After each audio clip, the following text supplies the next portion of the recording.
ni Kuya Jomar, kahit po pagod na yan, palagi, narito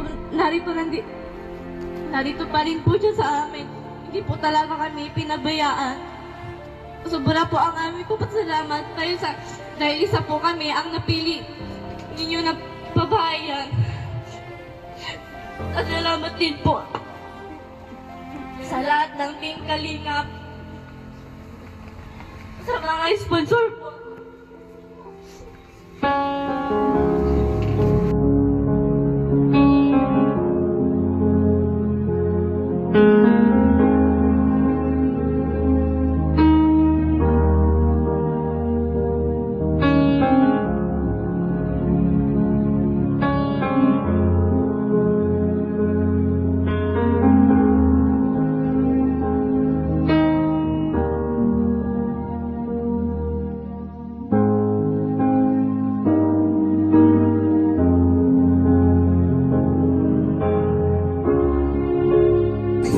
Unang-una po sa lahat, ipapasalamat po ako sa Panginoon. Panginoon Diyos po. Ibinigay po sa akin ng Team Kalingap po. Para po magkaroon ng napakagandang bahay. Hindi ko po talaga ito hindi ko po magkakaroon ako ng ganito pong bahay. Dahil sa tagal-tagal na po na nagsisiksikan kami sa maliit na bahay. Ngayon lang po talaga ako makakatigin po ang mga anak ko ng ganito pong malawak po bahay.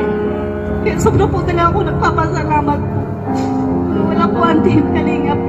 Wala po ganito pong bahay kaganda. Kaya maraming salamat po. At sa mga sponsor po, hindi ko na po sila isa-isahin. Ang ganito ang puso po nila. Sobra po talagang salamat. Saka po sa po nitong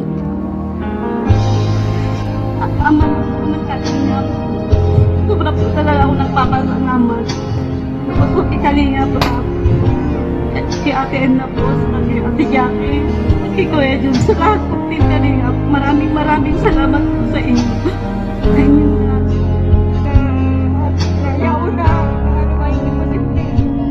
Kaya sabi ko salamat Panginoon po.